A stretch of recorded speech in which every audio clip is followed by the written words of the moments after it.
280 का होने के बाद आज मैं उन सहाफियों से पूछता हूँ जिनको इमरान के दौर में महंगाई नजर आती थी, बेशर्मो जिंदा हो या मर चुके हो, गैरत है या गैरत की भी कमी है? अगर मर चुके हो तो तुम्हारे लिए मैं तुम्हारी मगफरत के लिए दुआ करता हूँ। अगर जिंदा हो और गैरत की कमी है और खामोश होकर बैठ गए हो, इस महंगाई को महंगाई नहीं समझ रहे, तो तुम्हें ये फकीर मोहम्मद डॉक्टर बिलाल भी एक मैसेज दे रहा है कि जब तुम्हारी जिस्मानी मौत भी आएगी, जिस दिन तुम मरोगे, जिस दिन इस्राईल अलैहिस्सलाम तुम्हारी जान लेने आएंगे, तो याद रखना कि तुम्हारी नस्लें, मैं क्या कह रहा हूँ, तुम्हारी नस्लें जिन्हें तुम हराम खिला खिला के पाल रहे हो, जमीन फरोशी, वतन फरोशी और झूठ लिख लिख कर, वो तुम्हारे मरने पर तुम्हारे कुनों तोड़ चलीस पे तो दूर की बात तुम्हारे जनाजों पे नहीं आएंगे। ये मेरी बात किसी किताब में लिख लेना। और तुम्हारे जनाजे बल्कि वो उस दिन कहेंगे, तुम्हारे मरने वाले दिन फोन करेंगे एक दूसरे को, ओ लफाफा अब्बा मेरे लिए छड़ के गया सी, और पेट्रोल पंप का ठेका अब्बा मेरे लिए छड़ के गया सी, और फलां कॉलोनी का ठेका अब्बा मेरे लिए छड़ के गया सी। वो आपस में लड़ेंगे, तुम्हें कफन नहीं देंगे, तुम्हें गुस्ल नहीं देंगे। ये याद रखना, ये अल्लाह ताला का निजाम है, ये कानून फितरत है, पहली बात। और मैं एक और, वो जो मीडिया हाउस के एंकर है, वो बल्कि मालिक है, जो कहते हैं कि मेरे लिए पैसा मैटर करता है, मेरे लिए सहाफत मैटर नहीं करती। उसको अभी इमरान के दौर में बड़ी महंगाई नजर आती थी, वो भी इमरान को सिक्योरिटी थ्रेट तो पता नहीं क्या कुछ कहता था, उसे 150 का पेट्रोल बहुत महंगा लगता था। वो फजलू की, मौलवी फजलू रहमान की, बिलावल भुट्टो की, और पता नहीं किस किस के लोग मार्च को ऐसे पेश करता था जैसे मोहम्मद अली जिन्ना उनकी जगह है। अल्लाह मुझे माफ करे, तो उसको भी मैं कह दूं कि जिस वक्त उसकी सहाफत का मियार देखे, जिस वक्त कौम पे पेट्रोल का अजाब नाजिल हुआ, डीजल का अजाब नाजिल हुआ, उसे पता नहीं कोई क्रिकेटर है अब्दुल रजाक साहब, आपसे मुझे उम्मीद नहीं थी, उस वक्त उसने उसकी खबर क्या नशर की कि जी जब मैं छठी क्लास में था मुझे मेरी टीचर से मोहब्बत हो गई।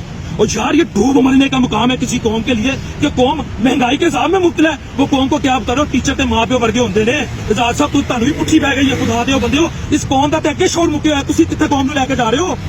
ये है सहाफत। अगली बात, मैं अशरफिया को, इस पीडीएम को ये नहीं कहूंगा कि हम पे तरस खाए। अगर मुझे मेरी जात पे तरस नहीं आता, अगर मुझे शऊर नहीं आता, अगर मैं पीसफुल प्रोटेस्ट नहीं कर सकता, अगर मैं एहतजाज नहीं कर सकता, अगर मैं अपने हक के लिए बाहर नहीं निकल सकता, मैं अपने मुल्क के लिए बाहर नहीं निकल सकता, मैं अपने मुल्क के बच्चों के लिए, अपने बच्चों के मुस्तकबिल के लिए बाहर नहीं निकल सकता, तो किसी को हक नहीं है कि मेरे हाल पे तरस करे। आई डिजर्व इट, जो मेरे साथ हुआ है। आई मीन्स कि हम ये महसूस हम ये डिजर्व करते हैं। ये मेरा मैसेज है। और यहाँ पर उन बेशरम पटवारियों को, उन जालिम और जाहिल पटवारियों को मैं पैगाम देता जो कल कह रहे थे बिलाज भी झूठ बोल रहा, पेट्रोल और डीजल महंगा नहीं हो रहा। मैं आज तुम लोगों को तुम्हारी असलियत बता दूं पटवारियों, इसको अगर मैंने अपने बुरे अमाल देखने ना कि अल्लाह मुझसे कितना नाराज है, मैं इन मनहूस और बेशरम पटवारियों की शक्लें देख लूं तो मुझे पता लग जाएगा मेरा अल्लाह मुझसे कितना नाराज है। ये लोग अजाब है इस मुल्क में, जो इस गंदे बदबूदार सिस्टम को डिफेंड करते हैं। वैसे पटवारी की क्या जिंदगी आपको पता है? इसके पास तालीम तो थी नहीं, इस वजह से ये जाहिल था।